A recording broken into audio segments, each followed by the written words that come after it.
Hello, hello, everybody. I am so excited to be here. Oh my goodness. So, how is everybody doing? If you're here, let us know. Say hi in the chat. I have some incredible guests today, and my guides gave me a heads up on what the conversation will begin to be. Who knows what will happen during our lives? As you know, we just allow our guides and the energy to just move us where we're meant to go. So all my guests on the panel allow and trust, just trust this process. So I'm super excited to have them.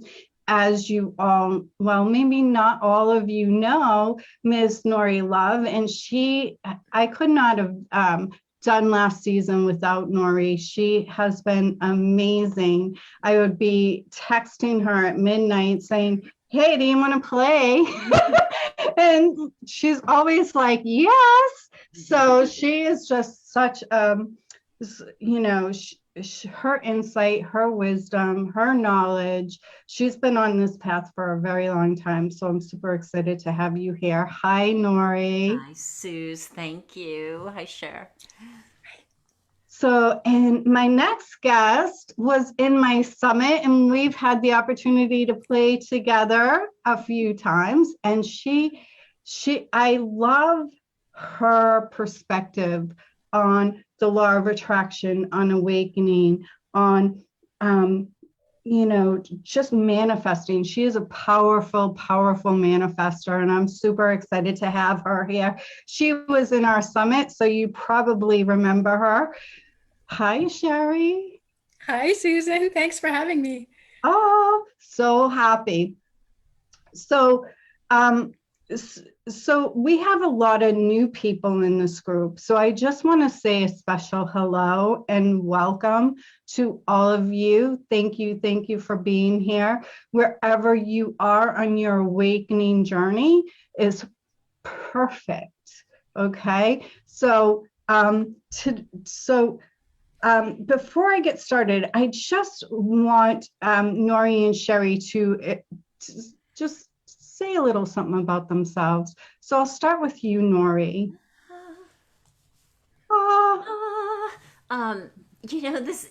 I always know you're going to ask this, and it never gets easier, right? It's so funny. I'm just a former fat girl from New York who's gone through many iterations of change on many levels, especially spiritually, who now help women, mostly over 50, live their body dreams, which in turn affects the whole rest of their life because, one thing leads to all of the others. So, how's that? Awesome. I just want to say hi, Stacy. Hi, SHERRI. Hi, Linda. Oh my goodness. So, SHERRI, just explain a little bit about you. Of course. So I didn't know that I was manifesting a while back, and I ended up creating an autoimmune disease. So now I'm interested in helping women heal that with the money all tied in, because we know that manifesting one thing impacts your whole life. It does. It does. So you guys are phenomenal. And my guides did give me a heads up today. Sometimes they don't. But what they were, when I tapped in this morning, what they wanted me to bring forward today is the beginning of the awakening process, right? So, in the isolation that you can sometimes feel when things, because as you know, if you are awakening, if you have begun your awakening journey, that no two awakenings are alike. No two awakenings are alike. So it's hard to sometimes understand, even when you're listening to other people that have awakening, because maybe you don't relate maybe what's happening with them isn't what's happening to you. Okay. And I remember, and I'd love to hear Nori and Sherri. I remember that, well, I've always been connected, as I've always said. You know, I was able to see my guides as a child, but then when I became a teenager, I shut them out, right? I didn't want to have wisdom. I wanted a party, okay? With boys. It's like, okay, I don't want to do what's good for me, okay? So I shut them out, and then they were trying to get my attention for many years, and as many of us do, I ignored it. And so I landed flat on my back, bedridden for a year. And during that time, I had my reawakening. And all these kinds of weird things were happening to me. And when I was trying to tell my boyfriend, my honey, about it, he thought it was the drugs. Right? He's like, okay, you're whack. It's okay. Let's just take another pill, okay? So I didn't have anyone in the beginning to talk to, and then my guides assigned me an earthbound guide. I just hear it clear as a bell that Jared Hewitt is going to help me through the process, but not everybody gets that, right? So how was it for you? I'd love to hear from everybody in the chat, but I'd also love to hear from my guests. Like, what was your awakening like? An explosion. And I didn't really know what was happening, you know, because I was a nurse in the corporate world, and all of a sudden things started changing very quickly, and that corporate environment became very uncomfortable. And with that contrast, right, because I didn't, you know, I didn't change myself or extricate myself from the contrast, you know, it totally blew up. And I was like, what in God's name is going on? So when I finally applied law of attraction, you know, and manifested my way out of there, it was lonely. It's so interesting that you say that, because I was travel nursing, and I just felt like I had to go to the desert. I had to go to the desert, which I realize now, you know, on my spiritual path is very biblical. You know, I didn't realize it then, but I went to the desert. I went to California and had more experiences of extreme contrast that were all part and parcel of my awakening. But true to the topic of today, I was really all alone. I mean, I had one or two people long distance by phone that I could try and make sense out of what was going on, you know, and everybody else, especially everybody in mainstream, were like, I don't know what's up with her, but okay, you know, we won't look over there, you know.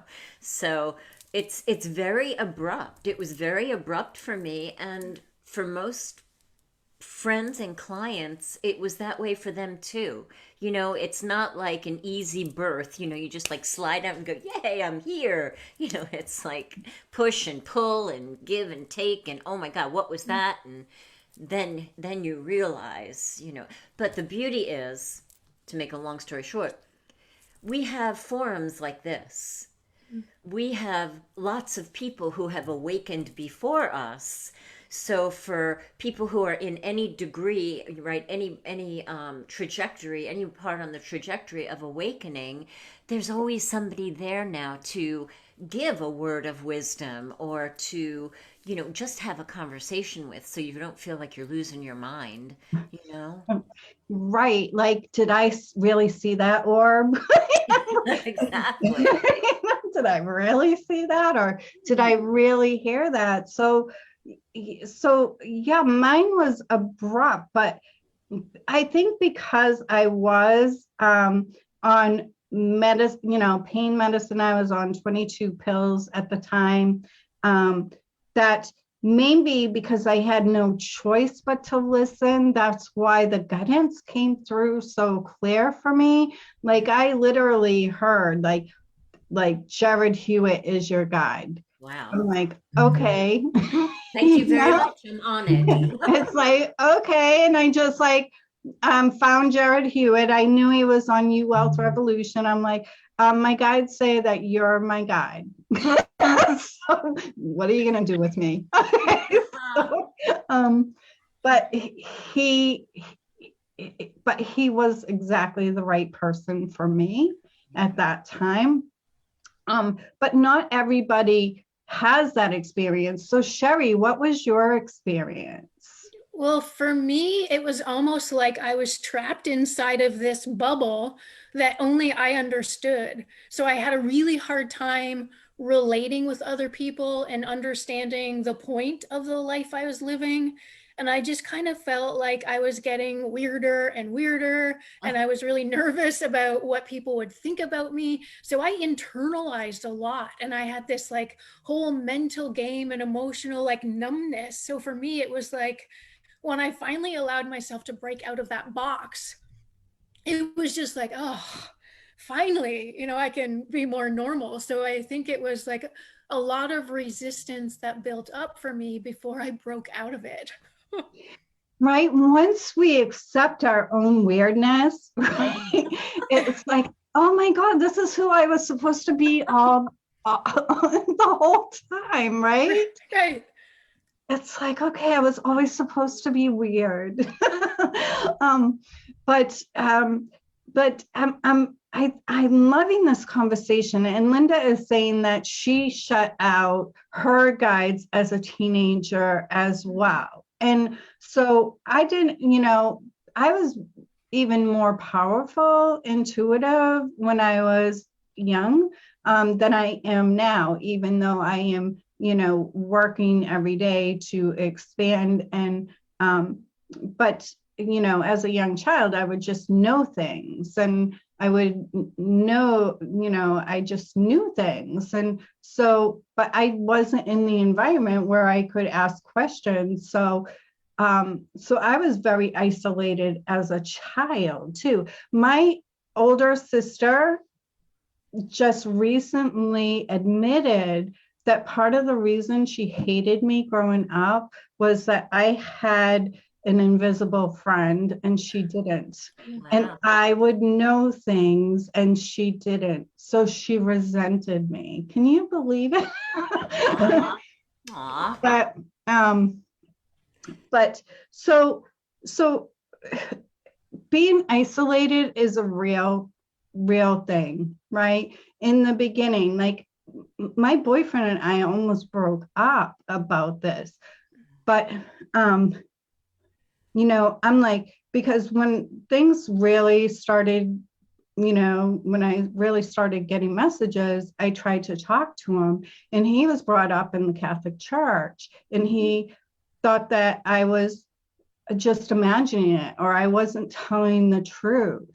But what happened from, and I had this need to try to convince him that I wasn't crazy, right?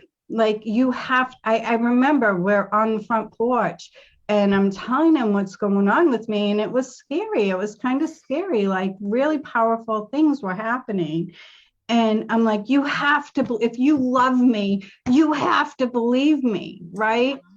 And then there was a point where I just surrendered. I'm like, I'm not going to try to convince him. He's on his own path. And I know that wasn't intuitive to realize that he had to come to his own truth to believe or not. And then I love my guides because the weirdest things that he couldn't even ignore started happening.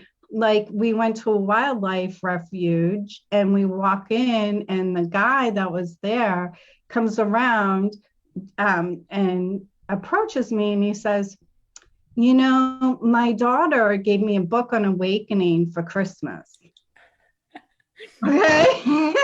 And I'm like, oh, really? I'm like, I'm awake. He goes, oh, I know. I felt your energy as soon as you walked in. And my boyfriend was like gobsmacked, right?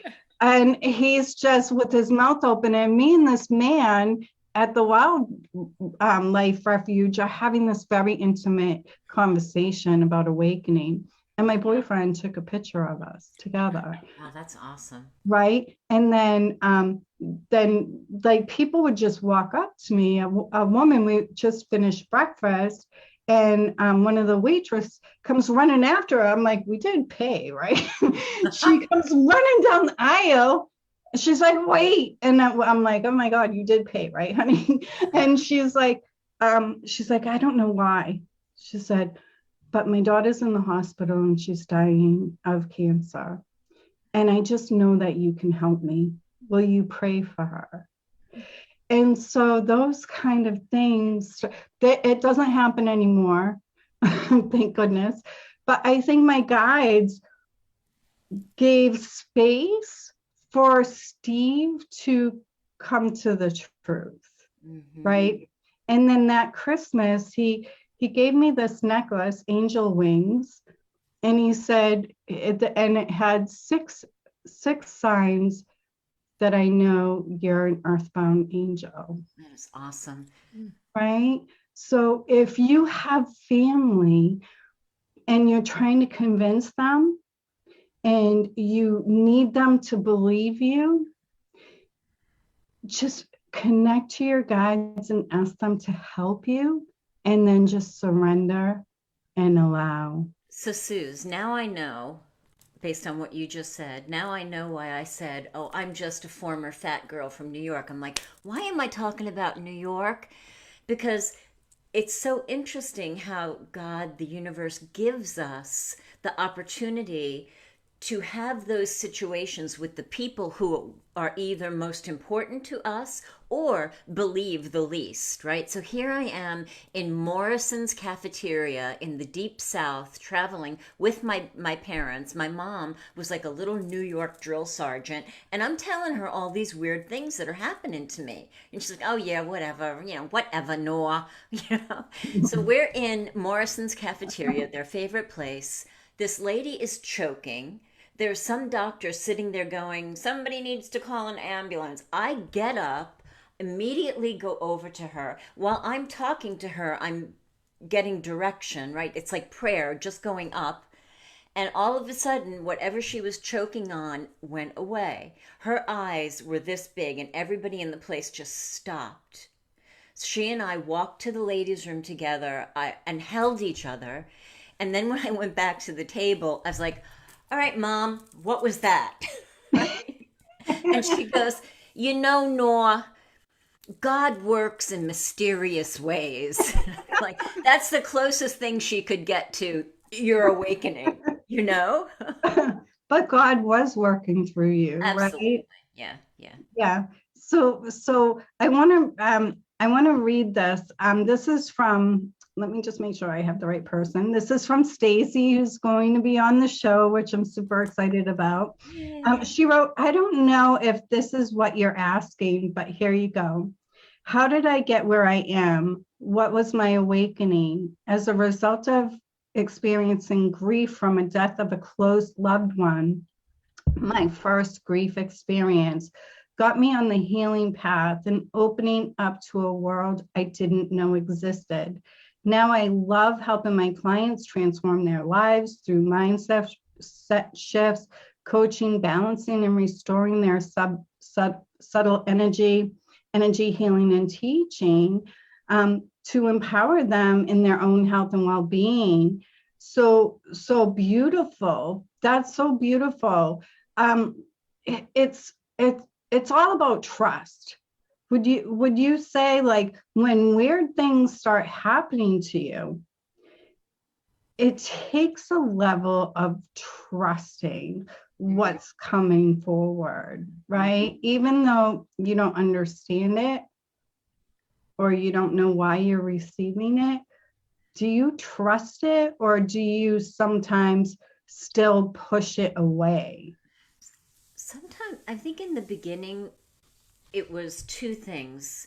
When I really didn't know what the heck was happening, there was a level of faith, right? I didn't have trust yet, but I had a level of faith and, just this something that made me go, yeah, this is okay. Yeah, this is correct. I don't know what it is, right? So during the times where I couldn't trust it, I just applied faith. But then when it happens enough times, you're like, okay, I get it. I trust it. It's weird. I'm weird. Hopefully this will shift for me. But even if it doesn't, I totally trust where I am right now. Yeah.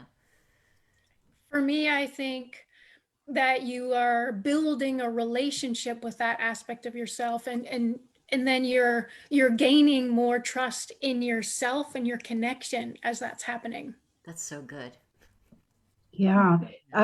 I'm sorry. I just saw something in the group that I have to address this second. So can you expand on what you're saying?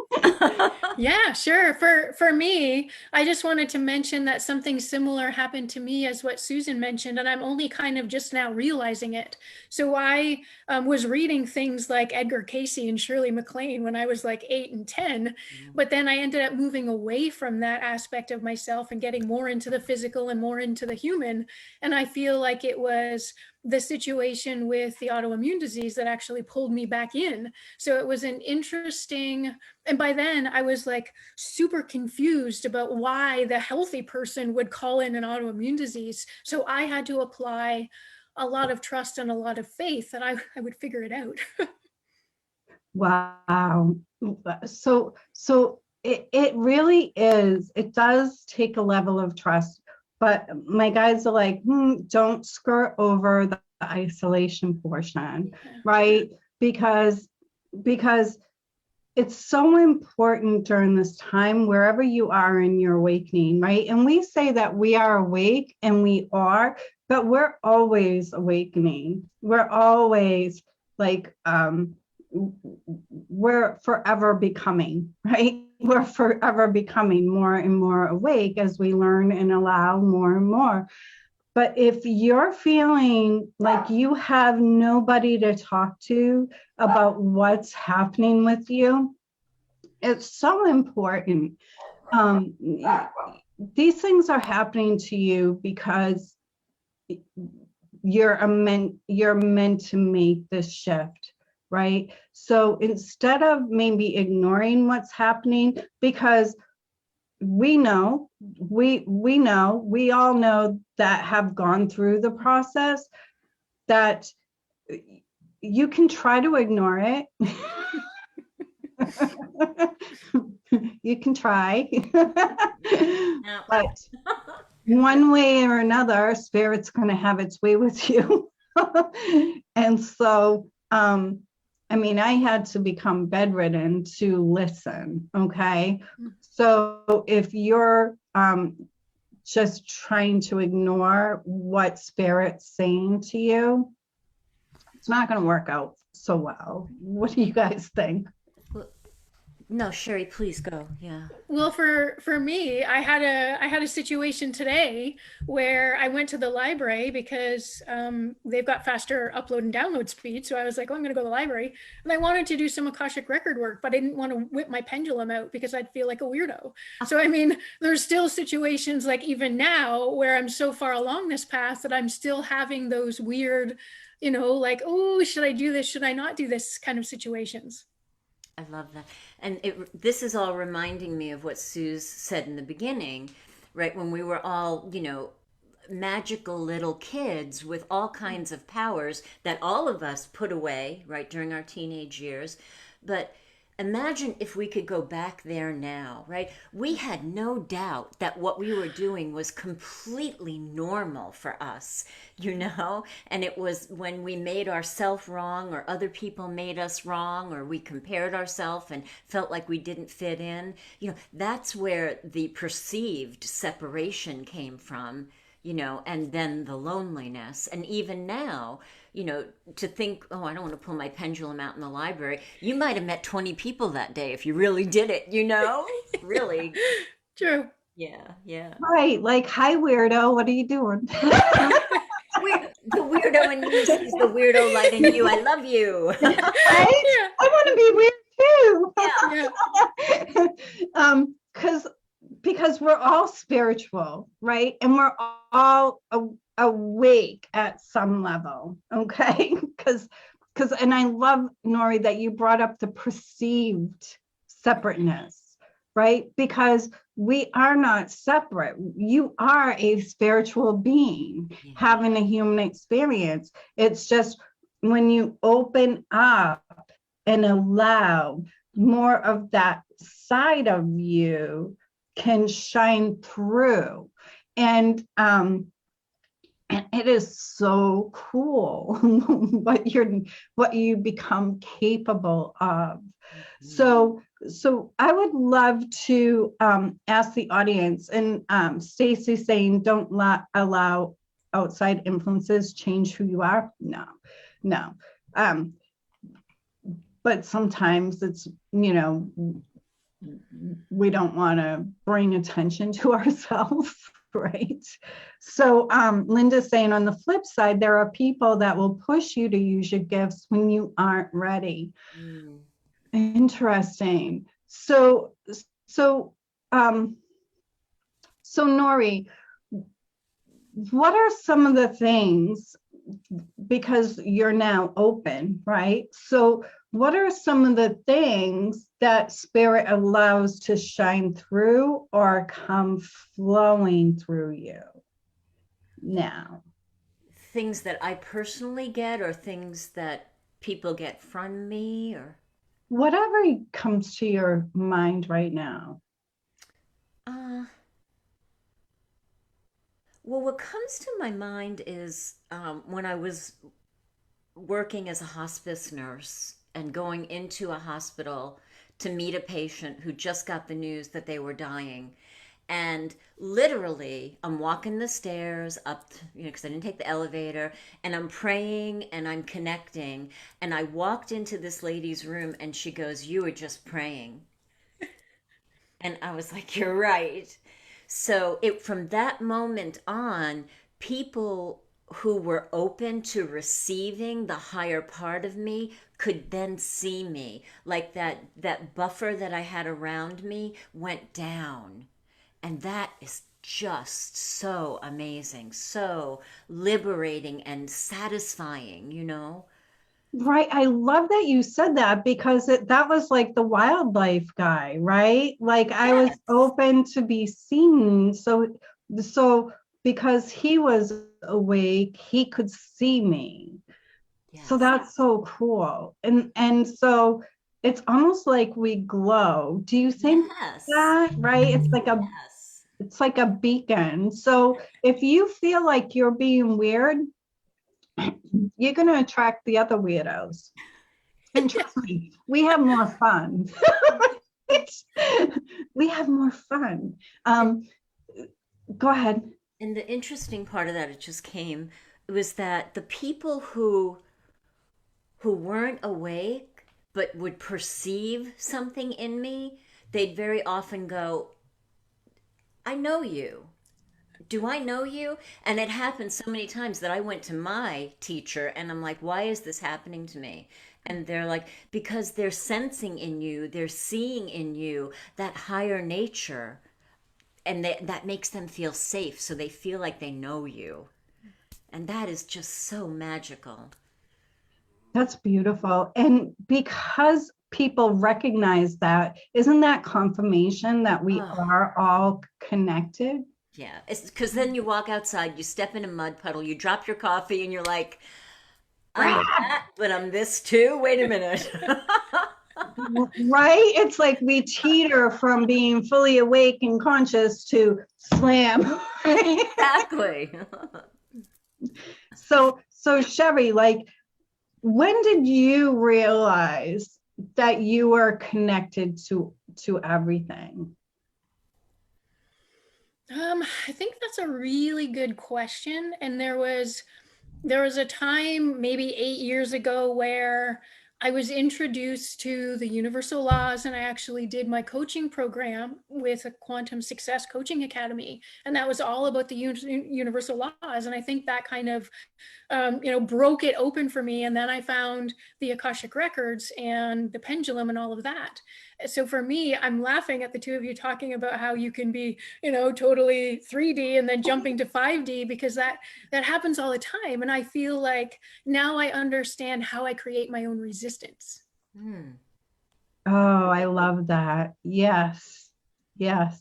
So one of the questions that I get asked all the time is like, how how how do you why can't we stay in that higher energy, right? Just like you just said, Sherry, it's like in Nori, like yes, we're awake, we are receiving, we are aware, we are receiving messages, we understand those messages, but then we can fall into a mud pot with our coffee and be like, oh my God, I'm having the worst day, and oh, that person triggered me and da da da da da.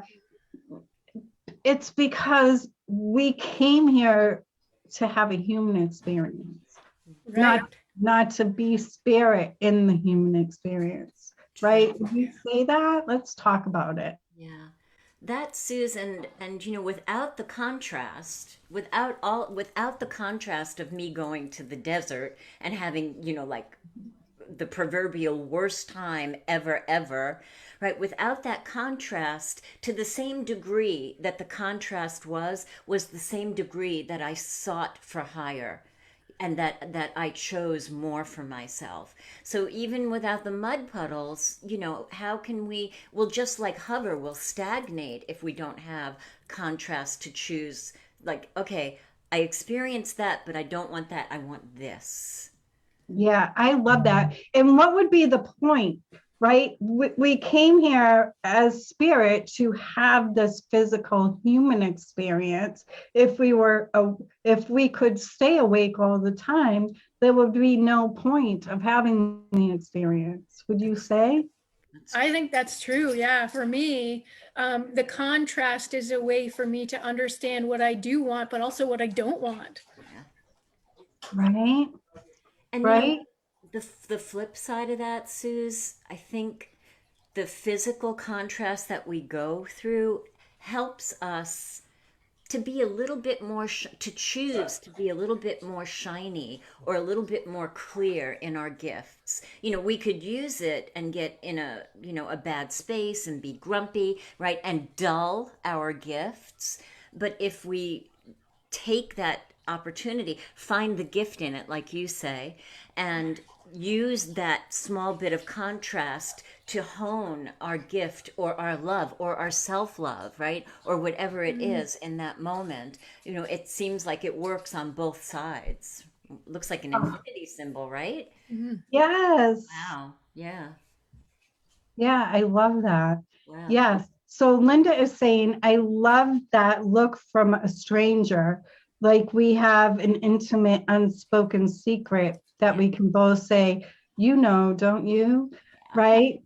And I find that sometimes with people, like you don't have to say anything, right? You just kind of know. It's like you're so in tune with some people with the understanding that you are connected, that you are one with that person. And so I love melding some, with different people. That's a whole new different subject for a different day. We might go there at some point in season 2, but so the most important thing about today is that what's happening to you is a miracle. And so it's important. I don't want to say you have to, right? Because it's free will is the whole deal of this human experiment. But open to it.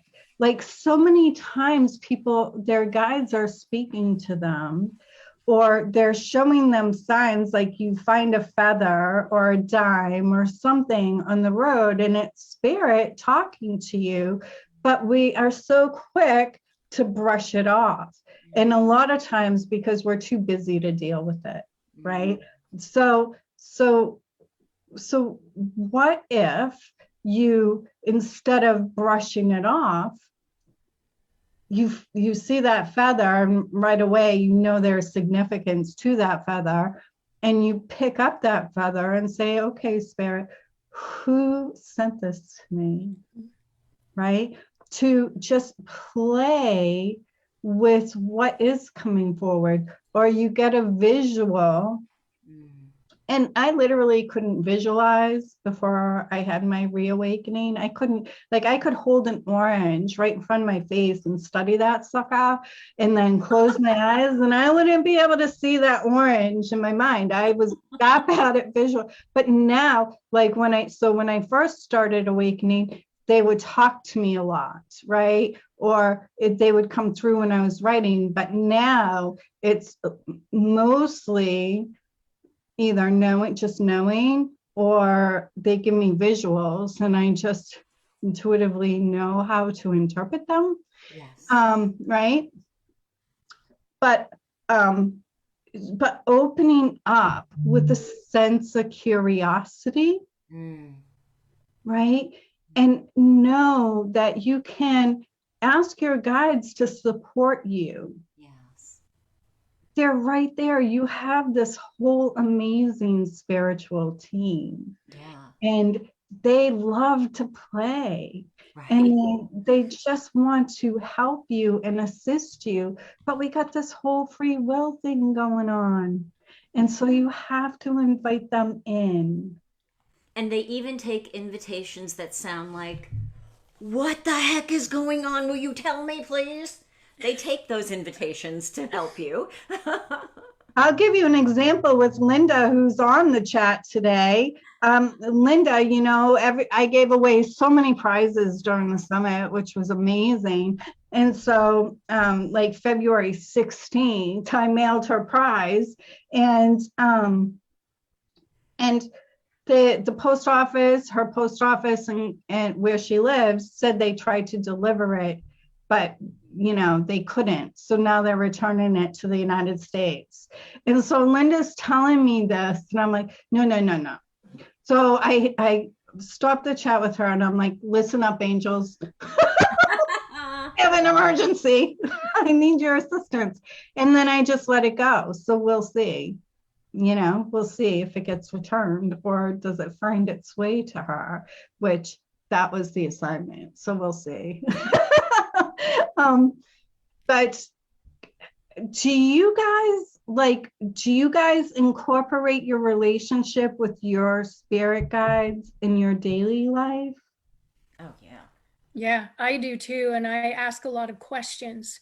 But what I think you said that was so important was the word play. Yeah. Because if we're not willing to, you know, be wrong or to question or to play, then we're making it hard and we're not making it easy. Yeah, that's such a good point, right? Because you have to be open to a different perspective. You do. Yeah. So how do you connect with them daily? I have my daily routine. How do you connect? I wake up at 4:00 in the morning and just, you know, say, hey, how's it going? It's early, but, you know, glad we're together. You know, we're going to have a great day. You know, something like that. That's a 4:00 in the morning thing. But I do have a routine, you know, a ritual, a morning workshop, whatever it is, something that I've built over the years. And it's really small, but it's my faithfulness to the relationship. You know, it's my watering the spiritual plant every day. And then they're like in the back seat, they're on the back of my bike, right? They're walking with me and the dogs, and it just becomes natural so that you don't have to think about connecting, you know? I don't know if I answered the question. You did. And so it's just like, you know, your loved ones that you passed, like, you know, you talk to your mom or whoever, your grandmother or whatever, who passed. You can't see them, but you know they're there, right? You have this whole magical spiritual team. And so every morning I say, good morning, my guides, my angels. Thank you for playing with me today, right? And so by inviting them in, they are literally clearing things. They're working their asses off. Not, I don't know. Do they have asses? I don't know. But I know intuitively that my day goes easier and things open up and I'm able to manifest more, because I have that open relationship with my spiritual team. Yes. Even though I can't see them, I trust that they're there. Yes. Well, for me, I am willing to hear what you two do in terms of your routine or something consistent. For me, I just kind of like play in and out kind of all day long. So I just have this kind of on and off connection with them. Right. So they know that you want them to be with you all the time, right? Yeah. Yeah. That's so beautiful. So I'd love to hear in the chat, like, what do you guys do? Do you invite your guides to play with you? And then there may come a time, which it happened for me recently, where I hadn't really worked with anybody in a long time, except for Suze as my coach. But I began channeling. His name is Alchemides, and I didn't know I invited him, and it kind of stunned me. So I kind of sat with that for a long time, and then it turned out that I was very inspired to take that further, and so now I'm opening more to that, with the assistance of Suli Yates. So, Oh my God, you're in good hands. yeah, so, there's a time to do it on our own, and then there's a time to, take it to the next level. Yeah, I want to talk about that. My guides are saying it's really important to mention that you have total control. Oh, yeah. Right? You have total control. Don't think that if you open up to have your guides in, that they take control of your life. They don't. Okay. And I'll give you an example. Like when I was a young child, I was a medical intuitive. Like I could tell when people were sick and when they would need to go to the hospital.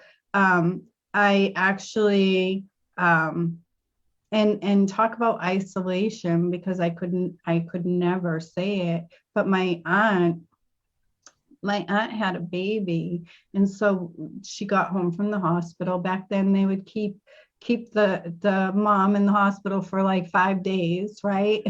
It was awesome. But I was like probably about 10 years old, and so they let us all hold the baby, and I'm holding the baby, and I look at my sister, I'm like, the baby is blue, and I knew the baby was gonna die even at 10 years old, and the baby did that night.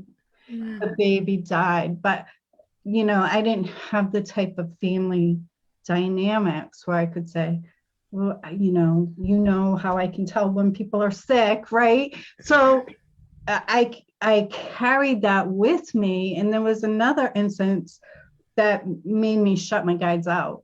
Is I was on a bus and I was sitting next to this girl. We were in 9th grade, and her name was Donna. We were 13, and she's like, I got this bruise on my leg that won't go away. And I just looked at her. I said, you have to go to the doctor. You have leukemia. Wow. And she did. Wow. And she died like a year later. So somehow by telling her she had leukemia, I felt like I killed her. No. Right? And I had nobody to talk to about that. And I tried to see her a couple of times during that year, but I felt so guilty, like I made this happen. I was 13, right? I had nobody except for my invisible friends, Angel, that I talked to, but I had nobody in the physical that I could say, I told her that she has leukemia and she does, and I don't know how to process this, right? So, but now I'm not a medical intuitive. And I can still tell when people need, like, you need to go to the doctor, but they don't show me people that are going to die or anything. Because basically I said, I don't want to know. Yes. And so your gifts will develop, and you have this power of knowing, and of you have these amazing gifts that are within you, that all you need to do is tap into. But you always have the option to turn the volume up or to turn the volume down. And if you have a gift that you're not comfortable with having, maybe, like sometimes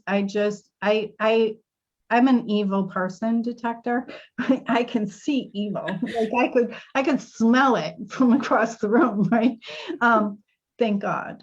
Yeah. So I love that gift, but I didn't necessarily like the gift of diagnosing people with illness. So I want some of my gifts turned up, and I want some of my gifts turned down. But I realized through my life that I have choice, right? Yes. So they might give you a gift and you can play with it and see how it fits. But if you don't want that gift to grow or to be expanded, you just say no. Yeah. That's so funny. My best friend is a psychic medium, among many other amazing things. But when I would go to her house, she's always talking to people on the other side. And I was at her house and I saw this little lady walking down the road, but she wasn't really there. And I described her to my friend. She's like, oh, yeah, that's the lady who used to live in the house across the street. So I stood on her porch and I said, everybody, talk to her. She's the psychic medium. I don't want to talk because that wasn't what made me comfortable, so I definitely turned the volume down on that. Yeah. Yeah, absolutely. So I know a couple of tarot readers that do political tarot, but my gifts, even though I receive visions and stuff where I see my clients already realized, as Nori knows, and my clients know, like I can see them fully realized doing their thing after they're fully successful. Like that's one of the gifts that I have as an intuitive. But I don't want to be a political intuitive, so I'm not. And so do you find that, Sherri? Yeah, I find that there's places with myself and even with my clients where I've wanted something, but then there's this fear underneath that. So I think for me, there's like, I can't have this wishy-washy energy of wanting it, but being afraid of it. So then there's a place where the clearing has to happen and the understanding of it's safe to have. Yeah, exactly. So Suli's saying she had to go. She had a wonderful chat, and that we always have choice. Yes. And Jonah's saying, I invite my guides to be with me each morning. I ask that they speak loudly so I can hear their messages. Yes. So, right, because I wasn't, this is how cool, this is how much control you can have. Okay. So in the beginning, like when I was bedridden and I was having all these experiences, like a bolt of lightning and the skies parted and God came down and spoke to me. Okay. It was really like that. That was my awakening experience.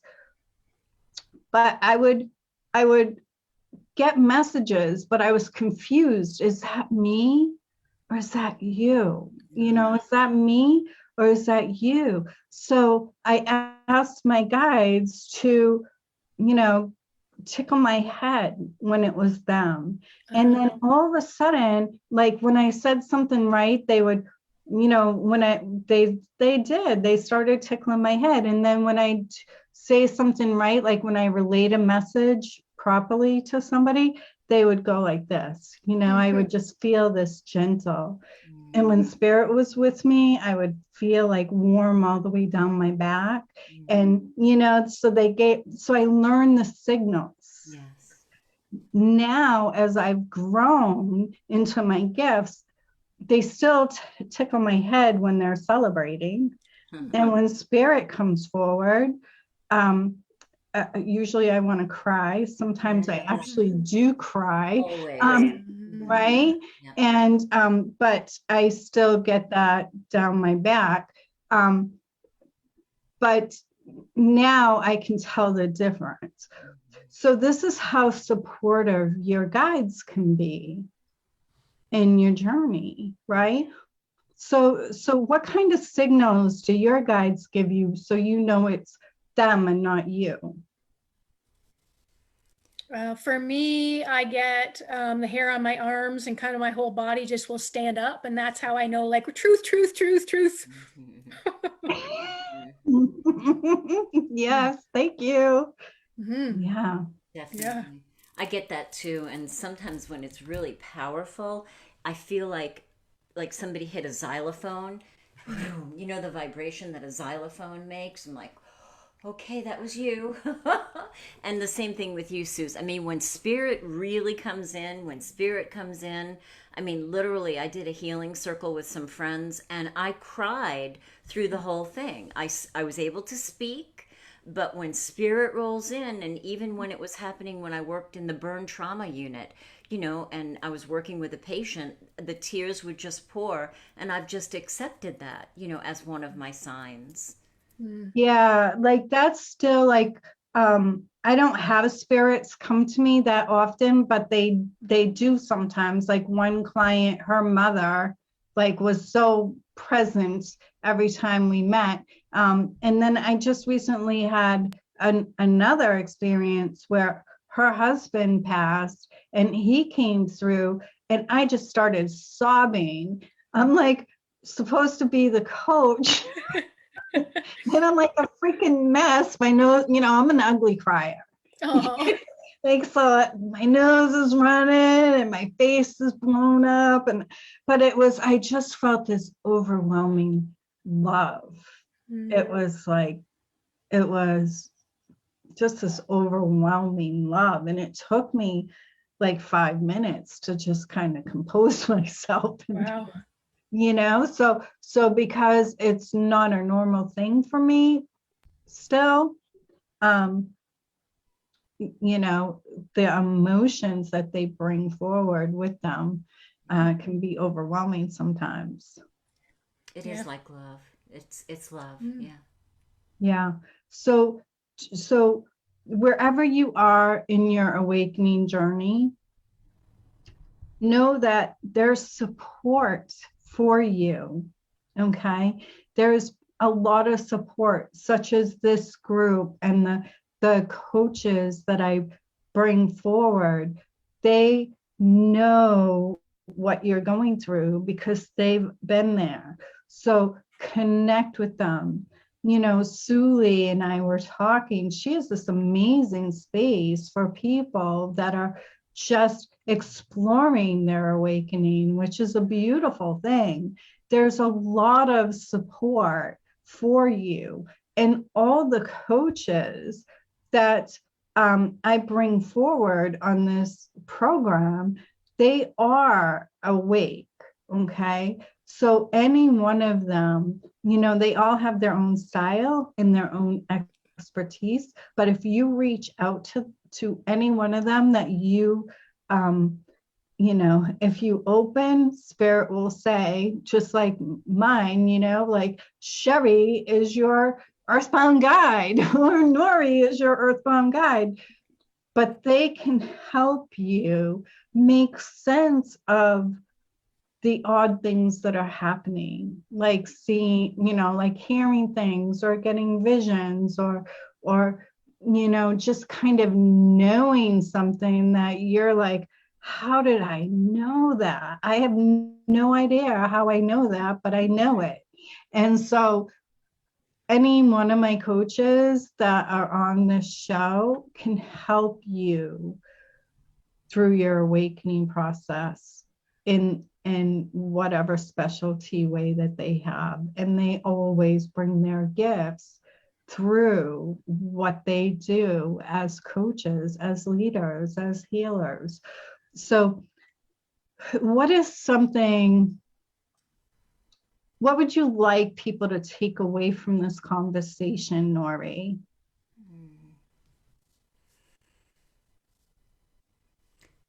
That you're not alone, and that, because we were talking about this earlier, we were talking about the whole niche thing, because we're all coaches, we all have many modalities and certifications, and just because somebody hangs a shingle that might say divorce coach, it doesn't mean that they're not capable of helping you with your awakening. I had gotten an affirmation when I was in the coaching academy that I'm the vibrational cord for those seeking harmonic alignment when they're ready. I had no idea what it was. I took it to Evelyn. I'm like, what is this? She's like, just wait and see. And then I became a hypnotherapist, and all of a sudden I began taking people, I didn't know they were going to go there, to galactic places where they were receiving their awakening, like on the fast track. So every one of us, and probably everybody who's even in the chat room, is capable of helping you. So you are so not alone. Yeah, absolutely. And Sherri, what would you like people to take away from this conversation? I want them to take away that it's safe to trust yourself, and that you can either do it with lightning speed or you can do it one step at a time, and you have the power to control that. Oh, that's so beautiful, right? Like, I think that's an important message. Like, you're never giving up control to your higher power. And if anybody ever asks you to do that, run. Yeah. No Okay. thanks. Or if they're telling you that spirit wants you to do this or that, run. So you always have free will. That's a beautiful thing. So if you don't have a family, or you're not in a situation that you can talk about these weird, wonderful things that are happening to you, maybe it's a little scary, right? Maybe it's a little scary what's happening, but you don't have anybody to talk to about it. Like, it's very important that you surround yourself and connect with other people that are going through the same thing, right? Surround yourself with support. Surround yourself with people that are not going to judge you. Surround yourself with support that allows you to play in what is possible and really explore these new and wonderful gifts that you're experiencing. So get support. I mean, I think that if as a child, if I had parents to talk to about what was happening with me, what I was seeing, what I was knowing, what I was experiencing, that I would be so much further along in my abilities, and could help way more people. So surround yourself with support. And another thing that I don't know why they're bringing this to my attention, but I always trust the message. They're saying that if your children start talking about weird things, listen. Okay, without judgment, just give them that space to talk about what's happening with them. And it's not something that you have to solve, but just give them that space to know that they can come to you and talk about what's happening. Don't dismiss it. Okay. Yeah. Acceptance. Acceptance, right? Because we are spiritual beings having a human experience, and that means we all experience it in different ways. And so just having the space to talk about it is the greatest gift. So so Stacy's saying everything in perfect time. Beautiful message, ladies. Thank you for sharing. Sherry, thank you, ladies, for everything. Judy, hi, Judy. Judy's saying, oh, where did Judy's message go? That's a thing that bums me out. I can never see all the messages. They go very fast. So if I missed your messages, know that as soon as I get off here, I'm going to read them. And connect with Sherri and Nori. Definitely connect with them. Their information is on that little video promo that we have, or you can just connect with them. Just put a message in the chat that you'd like to connect with them, and they'll check the chat and reach out to you. But play in their playground. You're only seeing one small, tiny little aspect of who they are and what they do. Like, really go and play in their playground and have the full experience. Yeah. Okay. All right, you guys. Just so you know, I've been asked a few times. I am going to do a Zoom call, pendulum play, to teach all of you whether you got the pendulum in the I Am Awakening bundle, or you want to learn how to use a pendulum. We're going to do a Zoom call for pendulum play, and I'll show you how to program your pendulum and get started using it. This tool will help you trust your own inner knowing, right? It's never meant to make the decisions for you, but to rather help you confirm what you already know, okay? So yeah, I'm super excited about that. I love all of you. Welcome again to all the new members, to all those that have been with me for a while, with us for a while. You know how I feel about you. I love you so much. And yeah, we have a lot of cool stuff coming up. So thank you, Sherri. Thank you, Nori, for playing with me today. I love this conversation. And yeah, I think bye for now. Bye. Bye. That was so awesome. That was so good.